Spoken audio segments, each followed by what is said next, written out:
नमस्कार दोस्तों, हमारे channel life student classes 20 to 22 में मैं आपका पंकज तिवारी बहुत ही हार्दिक स्वागत करता हूं। दोस्तों, आज मैं आपके लिए लेके आ गया हूं जनरल साइंस सामान्य विज्ञान की बनबास सीरीज का भाग 1। दोस्तों, आप सोच रहे होंगे कि मैंने इतना यूनिक नाम कैसे रखा बनबास सीरीज।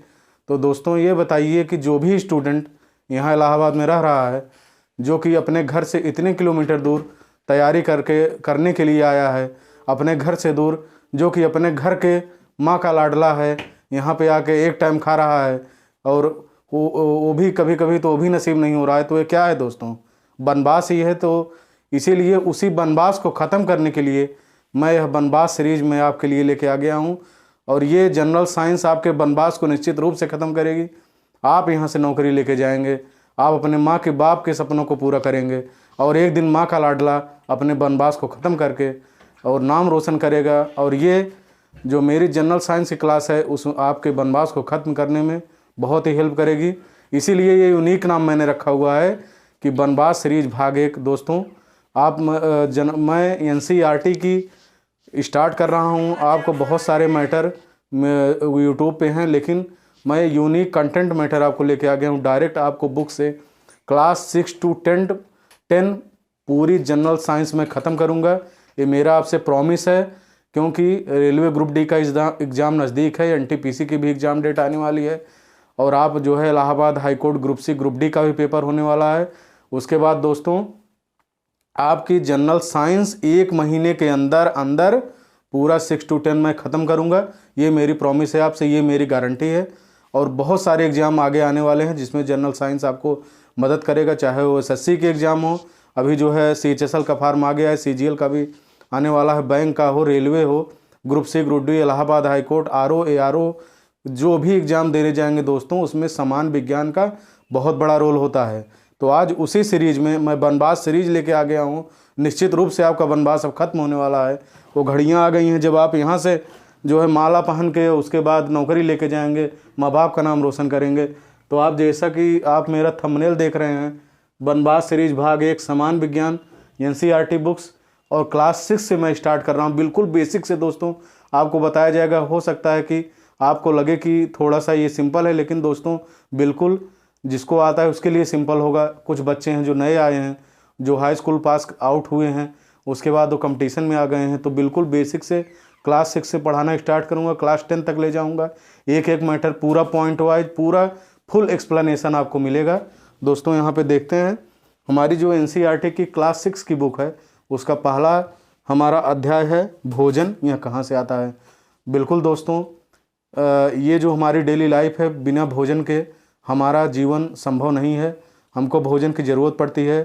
तो भोजन में हमारा जो अध्याय 1 है, भोजन कहाँ से आता है, उसमें पूरा भोजन के बारे में बताया गया है कि हम किस टाइप का भोजन करते हैं, वह भोजन कैसा होता है, अंकुरित होता है कि साबुत होता है, कि जो है शाकाहारी होता है कि मांसाहारी होता है, जंतुओं से हमको प्राप्त होता है कि पौधों से प्राप्त होता है। भोजन कई प्रकार के होते हैं दोस्तों, तो वही हम यहाँ पर अब मैं आपको एक्सप्लेन करने वाला हूँ। और भोजन में भी दोस्तों यहाँ पर बताया गया है पहले अध्याय में कि भोजन 2 प्रकार के होते हैं। कुछ कच्चे भोजन होते हैं, पके हुए भोजन होते हैं। कच्चे भोजन में क्या क्या आ जाता है, जैसे हम सैलड्स वगैरह, सलाद वगैरह खाते हैं, तो सब कच्चा भोजन में आ जाता है दोस्तों। और पका हुआ भोजन किस में आता है? जैसे कि हम रोटी बनाते हैं, चावल बनाते हैं, या घर पे जो भी चीज़ें हम जो है आँच के ऊपर, गैस के ऊपर बनाते हैं आग से, उसको पका हुआ भोजन बोला जाता है। और जैसा कि हम जानते हैं कि जो हमारे शाकाहारी जीव हैं, गाय भैंस, वो सब डायरेक्ट जो है कच्चा भोजन खाते हैं, वो पका हुआ भोजन नहीं करते हैं। तो भोजन 2 टाइप्स के हुए, एक कच्चा भोजन और एक पका हुआ भोजन। तो ये हमारा जो है, और आगे हम यहाँ पर देखते हैं।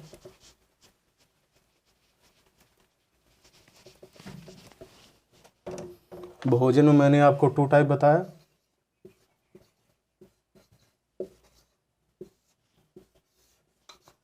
पका हुआ,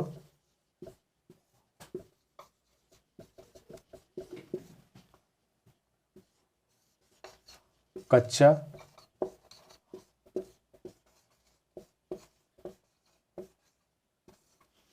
पका हुआ भोजन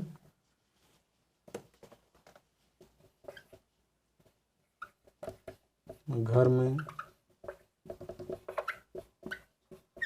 जो हम पकाकर खाते हैं।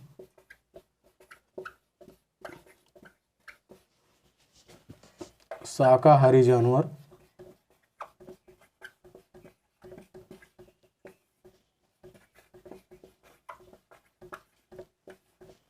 सीधा आहार।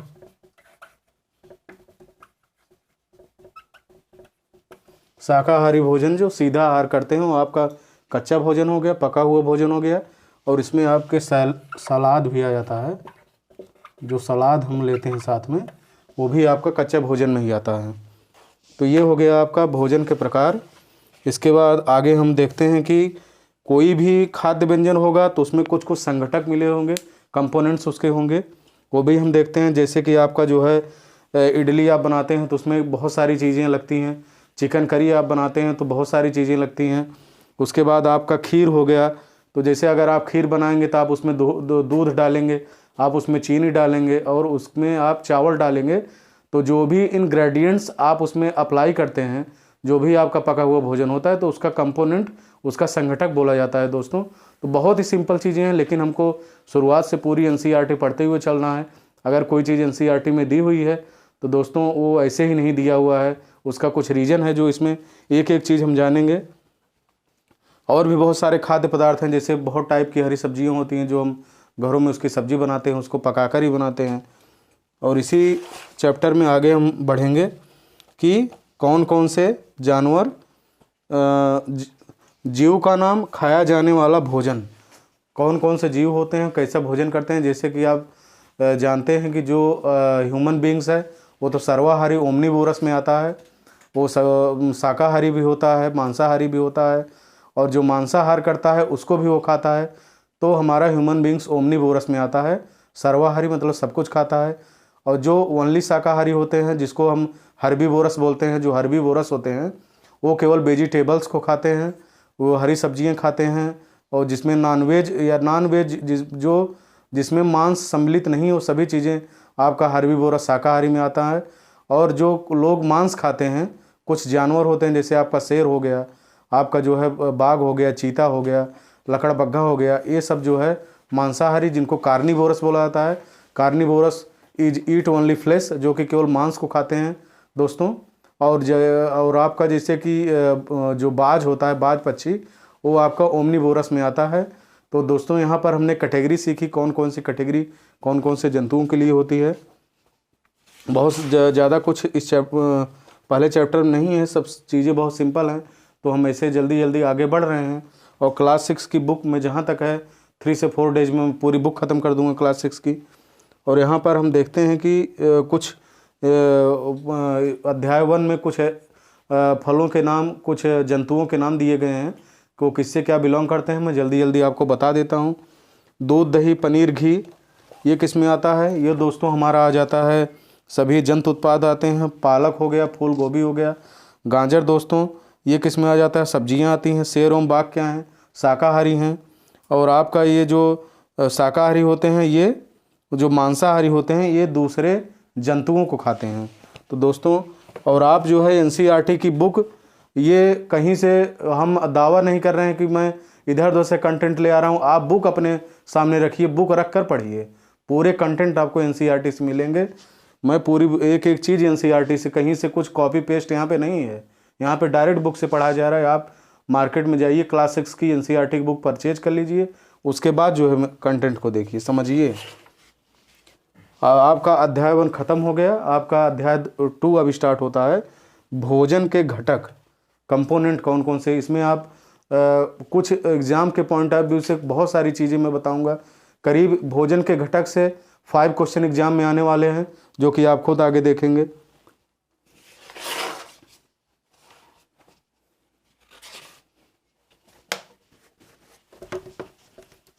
आपका एक अध्याय खत्म हो चुका है।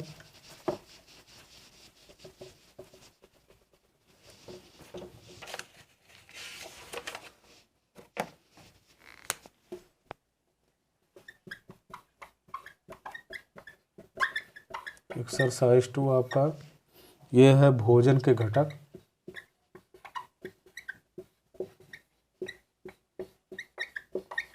आपका एनसीईआरटी का सेकंड चैप्टर है क्लास 6 का। इसके अंतर्गत आप पढ़ेंगे प्रोटीन क्या होता है, मंड क्या होता है, कार्बोहाइड्रेट क्या होता है। तो दोस्तों मैं आपको बता दूं, इसमें जो फर्स्ट जो यहाँ पे बताया गया प्रोटीन क्या होता है दोस्तों प्रोटीन से ही हमारे बॉडी का डेवलपमेंट होता है।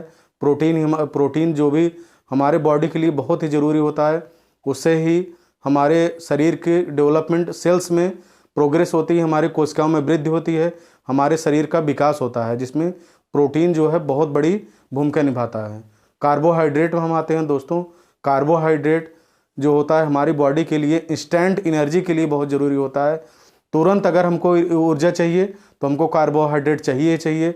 आपके बॉडी में प्रोटीन बहुत हो, लेकिन अगर कार्बोहाइड्रेट की कमी हो जाएगी तो दोस्तों आपको कमज़ोरी महसूस होगी। आप देखे होंगे कि जब हम फास्ट रहते हैं, व्रत रहते हैं, तो ज़्यादा से ज़्यादा हम कार्बोहाइड्रेट लेने की कोशिश करते हैं, क्योंकि हमको दिन भर ऊर्जा की ज़रूरत होती है। और कार्बोहाइड्रेट हमारे जैसे आपका आलू हो गया, आपका गेहूं हो गया, इसमें कार्बोहाइड्रेट बहुत सारी मात्रा में पाया जाता है। प्रोटीन में क्या हो गया दोस्तों, प्रोटीन दालों में सबसे ज़्यादा प्रोटीन पाया जाता है। और हमारा सोयाबीन तो प्रोटीन का सबसे अच्छा पोषक है। और मैं अब आपको बता रहा हूँ कि एग्ज़ाम में क्या क्या आता है। कभी कभी ये आता है एग्ज़ाम में कि शरीर के विकास के लिए क्या सबसे ज़्यादा ज़रूरी है, तो उसमें प्रोटीन रहता है, वसा, कार्बोहाइड्रेट और विटामिन। तो उसमें आप प्रोटीन के शरीर के विकास के लिए प्रोटीन की सबसे ज़्यादा ज़रूरत है। सबसे ज़्यादा प्रोटीन किस में पाया जाता है? सेकंड क्वेश्चन दोस्तों जो एग्ज़ाम में आएगा, उसमें ऑप्शन दे देगा कि मछली में, दालों में, उसके बाद सब्जियों में और सोयाबीन में। तो उसमें आप जो है टिक लगाएंगे कि सोयाबीन में सबसे ज़्यादा प्रोटीन पाया जाता है। उसके बाद तीसरा जो दोस्तों सबसे बड़ा जो है घटक है हमारे बॉडी का, वो है वसा। दोस्तों जो है हमारे बॉडी में कुछ ऐसी जो है रासायनिक क्रियाएं होती हैं जो बिना वसा के संभव नहीं है। तो यहाँ पर मैं कुछ आपसे चर्चा करने जा रहा हूँ। कार्बोहाइड्रेट के दोस्तों कुछ ऐसे स्रोत हैं, यहाँ पर मैं आपको पूरा स्रोत बता दूंगा।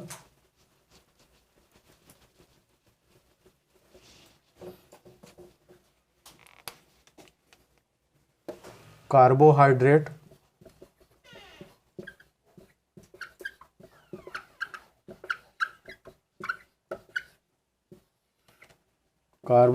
के क्या क्या स्रोत हैं, ये बहुत इंपॉर्टेंट है।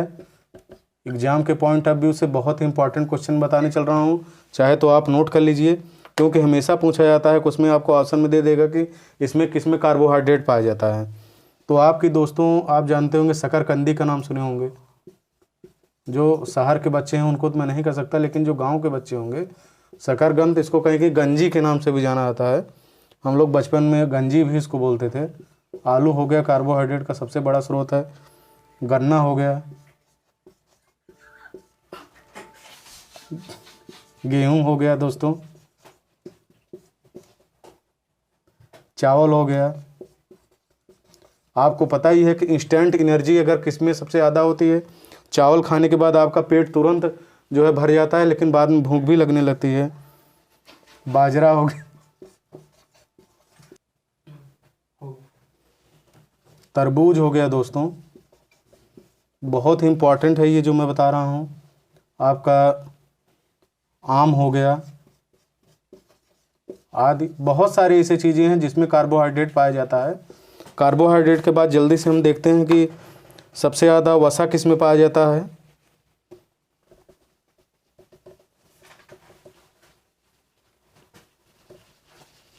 जल्दी से हम देखते हैं कि वसा किस में पाया जाता है।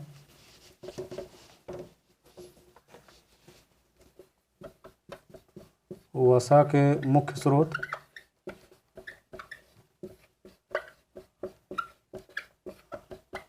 मुख्य स्रोत में आप जानते ही होंगे कि सबसे पहला मांस में काफ़ी ज़्यादा मात्रा में फैट पाया जाता है।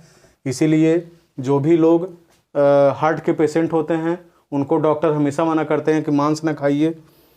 आपका अंडा हो गया, अंडे में भी वसा पाया जाता है। आपका घी हो गया, घी में आपके सभी घी आ जाएंगे, चाहे देसी घी हो, चाहे डालडा घी हो, चाहे वनस्पति जो भी घी हो, उसमें आपका वसा भरपूर मात्रा। मछली में भी, दोस्तों कभी कभी एग्जाम में हमेशा फंसाने के लिए क्वेश्चन दे देगा कि उसमें दे देगा कि वसा किस में पाया जाता है। पहला ऑप्शन गेहूं दे देगा, दूसरा ऑप्शन सब्जी दे देगा, तीसरा ऑप्शन कोई फल का नाम दे देगा, उसके बाद आपका अंडा दे देगा। तो दोस्तों आप सोचेंगे अंडा में वसा कहाँ पाया जाता है। आप वही एक ही चीज़, कुछ लोग वही होते हैं कि घी में वसा केवल जानते हैं, तो ऐसा नहीं है। आप इसमें मांस का ऑप्शन रहेगा, इसमें भी वसा पाया जाता है। अंडा का ऑप्शन रहेगा, इसमें भी वसा पाया जाता है। घी का ऑप्शन रहेगा, इसमें भी वसा पाया जाता है। मछली का ऑप्शन रहेगा तो इसमें भी वसा पाया जाता है। तो आपने वसा देख लिया, और अब हम देखेंगे प्रोटीन किस में पाया जाता है। प्रोटीन के मुख्य स्रोत,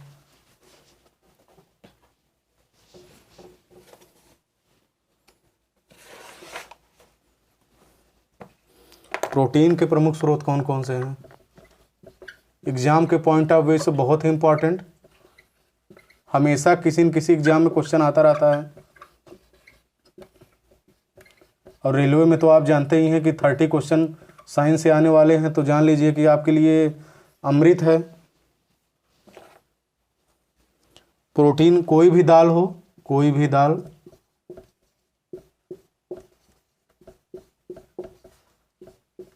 कोई भी दाल, उसमें प्रोटीन भरपूर मात्रा में पाया जाता है। चाहे तुअर की दाल हो, अरहर की दाल हो, मटर की दाल हो, सोयाबीन हो, सभी दालों में जो है मूंग, चना, मटर, तुअर दाल, राजमा, सोयाबीन, कोई भी दाल हो, इसमें प्रोटीन प्रचुर मात्रा में पाया जाता है। पनीर में आपका प्रोटीन पाया जाता है, पनीर में प्रोटीन पाया जाता है। मांस में भी प्रोटीन पाया जाता है। आपका जो है मछली में प्रोटीन पाया जाता है, अंडे में प्रोटीन पाया जाता है। तो ये हमारे प्रोटीन के प्रमुख स्रोत हो गए दोस्तों, इसको तुरंत आप नोट कर लीजिए। इसके बाद हम बहुत ही इम्पॉर्टेंट टॉपिक, जो कि हमारा विटामिन है। ऐसा कोई भी एग्ज़ाम, चाहे वो टीजीटी से लेकर के हमारा वनडे एग्ज़ाम जितने भी होंगे, उसमें विटामिन का एक क्वेश्चन तो ज़रूर रहता है। तो आपका ये क्वेश्चन आज फिक्स होने वाला है। मैं उसके पहले आपको बता दे रहा, विटामिन को मैं बता दूं, विटामिन और उससे होने वाली बीमारियां, बहुत ही इम्पोर्टेंट।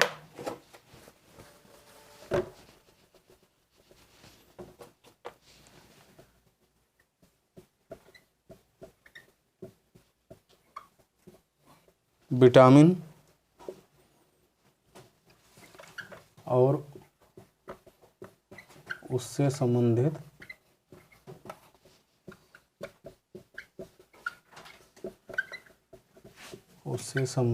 बीमारी। विटामिन और उससे संबंधित बीमारी दोस्तों हम देखते हैं जल्दी जल्दी। विटामिन ए आप बिल्कुल नोट करते चलिएगा,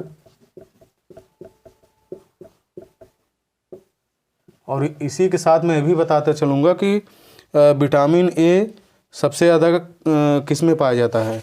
तो दोस्तों विटामिन ए का जो प्रमुख स्रोत है वो आपका है, आपका गाजर हो गया, पपीता हो गया, आम हो गया। गाजर, पपीता,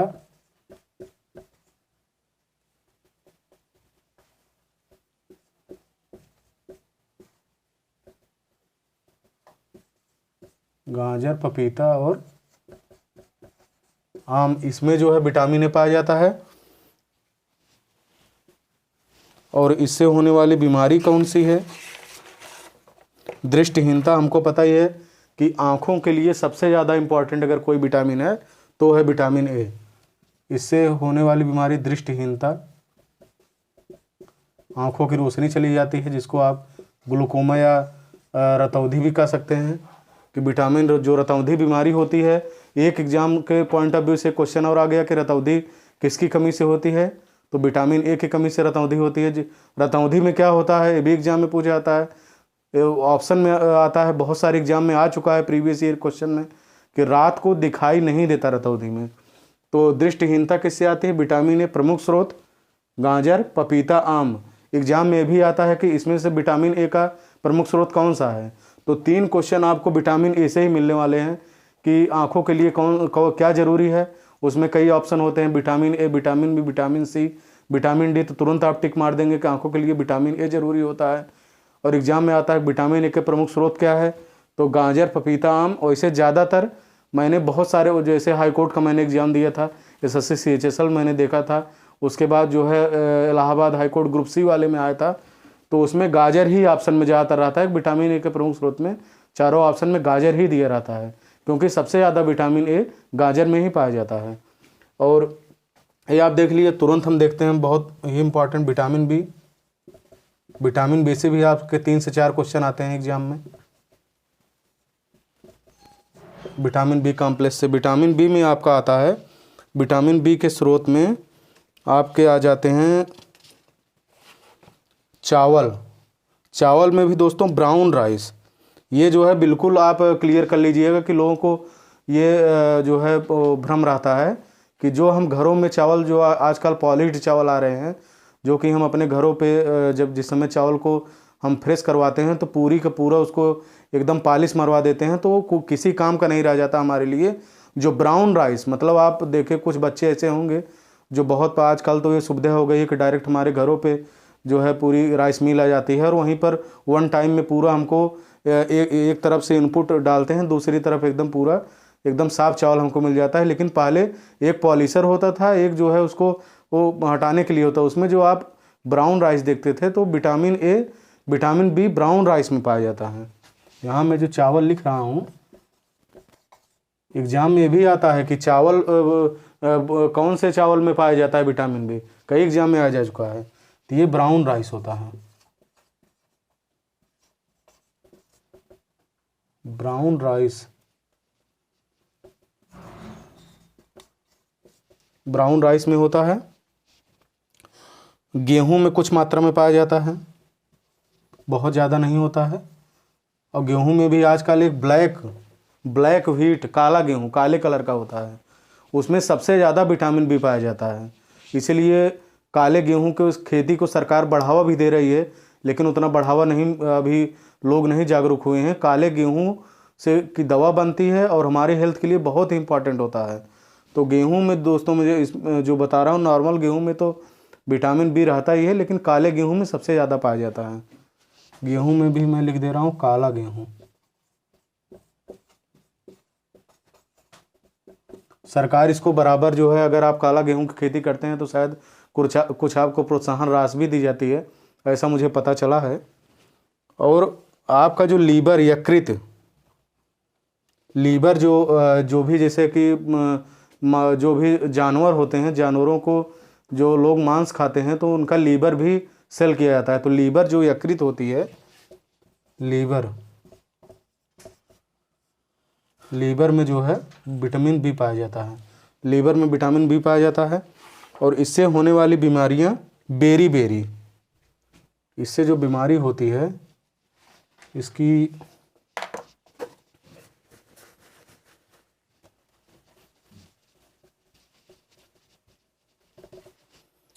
बेरी बीमारी से हो जाती है।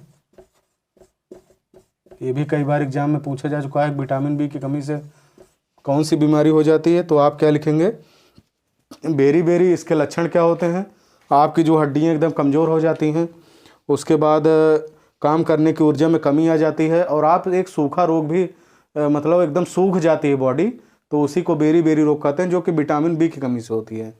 तो आप एकदम इसको विटामिन ए, विटामिन बी समझ गए होंगे। अब विटामिन सी की मैं चर्चा करने चल रहा हूँ।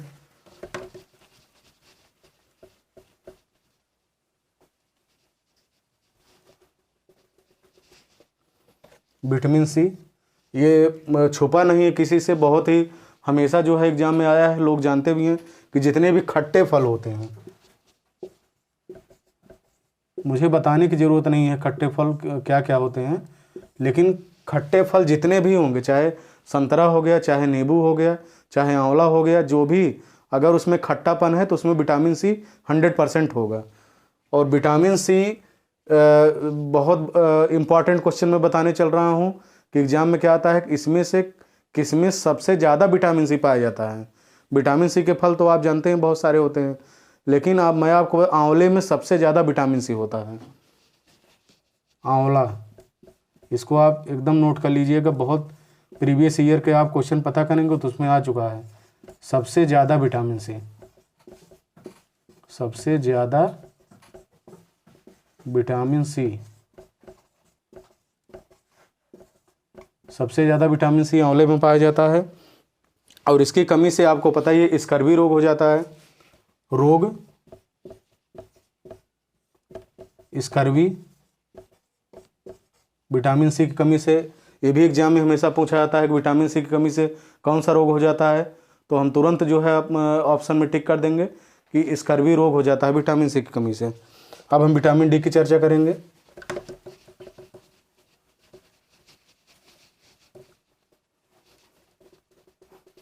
विटामिन डी में हम आ जाते हैं। विटामिन डी जो होता है दोस्तों, इसके जो प्रमुख स्रोत हैं वो आपका जो है मछली और अंडा। मछली, अंडा। इसके बाद आप गेस करिए, आप कमेंट सेक्शन में बताइए, मैं कमेंट पढ़ूंगा आपका, कि सबसे ज़्यादा विटामिन डी किस में पाया जाता है। कई एग्जाम में आ चुका है, बहुत सारे एग्जाम में। तुरंत गेस करिए, मैं बता रहा हूँ 2 मिनट में। आपका जो है सबसे ज़्यादा विटामिन डी सूरज की रोशनी में, sunlight. Sunlight is the most important स्रोत of vitamin D. Vitamin D जो है वो सनलाइट में, सनलाइट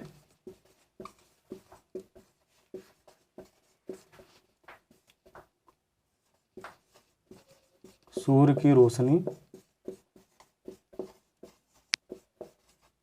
सबसे ज़्यादा विटामिन डी का निर्माण हमारे बॉडी में होता है। लेकिन दोस्तों बहुत सारे आप पढ़े होंगे बुक्स में, एक बार केवल इसके पर ही मैं रिसर्च कर रहा था कि क्या सनलाइट में विटामिन डी होता है। जो लोग बोलते हैं कि सबसे ज़्यादा विटामिन डी किस में होता है, एग्जाम में भी आ चुका है, कि उसमें तुरंत हम टिक मार देते हैं सनलाइट। लेकिन आज मैं इसको पूरा फुल एक्सप्लेन करूँगा और आपके मन की शंका दूर कर दूंगा।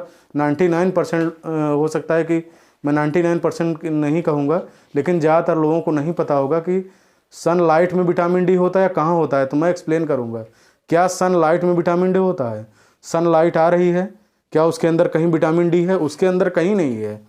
जिस समय सनलाइट आपकी बॉडी पर पड़ती है, आपकी त्वचा पर, तो त्वचा में एक पिगमेंट होता है जो कि त्वचा पर पड़ते ही तुरंत वो विटामिन डी का निर्माण करना शुरू कर देता है। सनलाइट की जो आपकी अल्ट्रावायलेट रेज होती हैं, और तमाम आपको पता ही है कि सन की जो लाइट होती है वो 7 कलर से मिलकर बनी हुई है।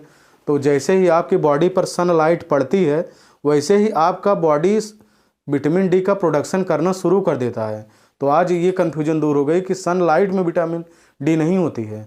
सनलाइट के थ्रू सबसे ज़्यादा विटामिन डी का जो प्रोडक्शन होता है वो हमारी बॉडी में होता है। तो एग्ज़ाम में लेकिन पूछा जाता है कि सबसे ज़्यादा विटामिन डी जो है किस में होता है, तो हम सनलाइट जो है लिख देते हैं।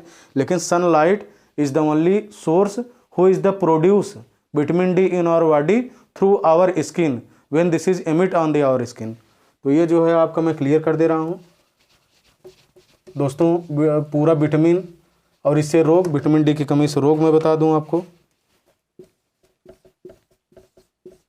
सबसे पहला रोग तो इसका अर्थराइटिस, जो कि अगर आप बहुत दिन तक सूरज की रोशनी में नहीं बैठेंगे तो आपको जो है अस्थियाँ मुलायम होकर आपको मुड़ जाएंगी।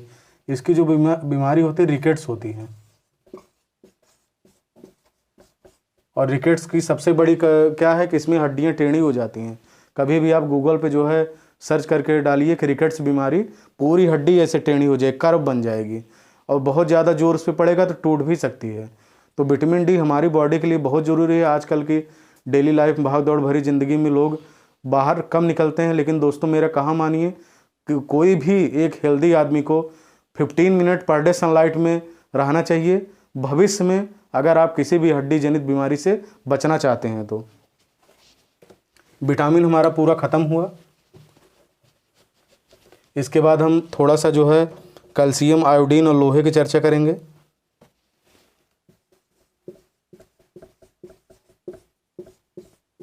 ये भी विटामिन की तरह बहुत ही इंपॉर्टेंट घटक है हमारे बॉडी के। कैल्शियम का सबसे बड़ा स्रोत, तो मैं बता दूं आपको, कैल्शियम का सबसे बड़ा स्रोत अंडा है, दूध है, मछली है, जो कि सबसे बड़े स्रोत कैल्शियम के हैं।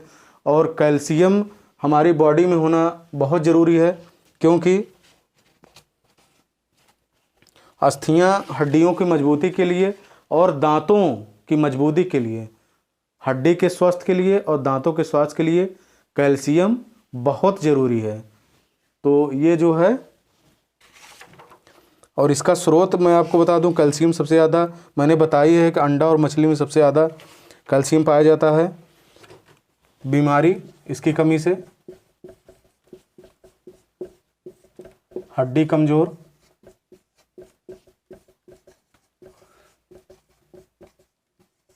दंत क्षरण,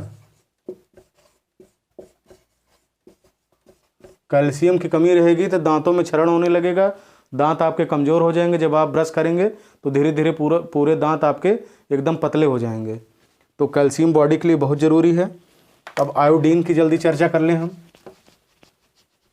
दोस्तों जितने भी क्वेश्चन अभी इस समय चर्चा हो रही है सब प्रीवियस ईयर में आ चुका है और फ्यूचर में भी एग्जाम में आने की संभावना 110% है। आयोडीन सबसे बड़ा स्रोत, प्रमुख स्रोत।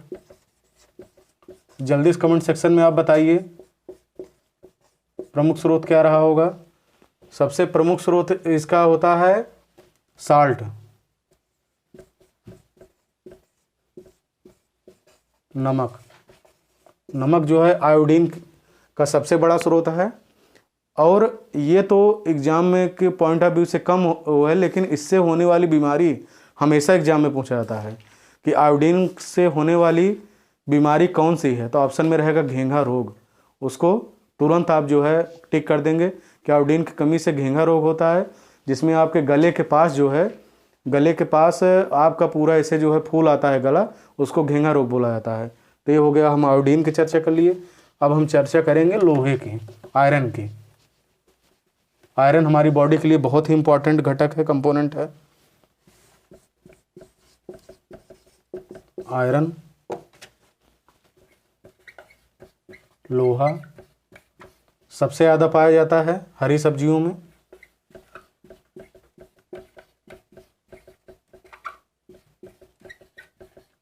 हरी सब्जियों में जिसमें पालक में सबसे ज़्यादा, जितने भी हरी सब्जी होगी उसमें जो है आयरन जरूर पाया जाएगा। पालक में सबसे ज़्यादा आयरन होता है। और आपको पता है आयरन की कमी से एनीमिया बीमारी, खून की कमी, जिसको एनीमिया बोला जाता है, कि आयरन की कमी से एग्जाम में हमेशा पूछा जाता है कि इनमें आयरन की कमी से होने वाली बीमारी का नाम बताइए। तो उसमें कहीं कहीं एनीमिया दिया होता है, कहीं कहीं खून की कमी दिया होता है। तो अगर दोनों ऑप्शन है तो दोनों आप टिक कर देंगे कि आयरन की कमी से एनीमिया बीमारी हो जाती है। और आयरन हमको पता ही है कि हमारे हीमोग्लोबिन का निर्माण आयरन से ही होता है। तो आयरन की कमी से हीमोग्लोबिन की भी कमी हो जाती है। तो ये दोस्तों हमारी जो बनबास सीरीज़ थी, जो बनबास सीरीज मैंने आज से स्टार्ट की है, उसका भाग 1 समान विज्ञान मैंने पूरा इसको ख़त्म किया। और दोस्तों अगर आपको वीडियो अच्छा लगा हो तो जो है आप चैनल को सब्सक्राइब करिए, बेल आइकन को दबाइए, और जो है आप अपनी पढ़ाई को कंटिन्यू करिए, मेहनत करिए और सफल बनिए। और मैं आशा करता हूँ कि बनबास सीरीज़ आपका बनबास खत्म ही कर देगी। आप यहाँ से सिलेक्शन लेके जाएंगे। नमस्कार दोस्तों, चैनल को हमारे सब्सक्राइब करिए। नमस्कार, धन्यवाद।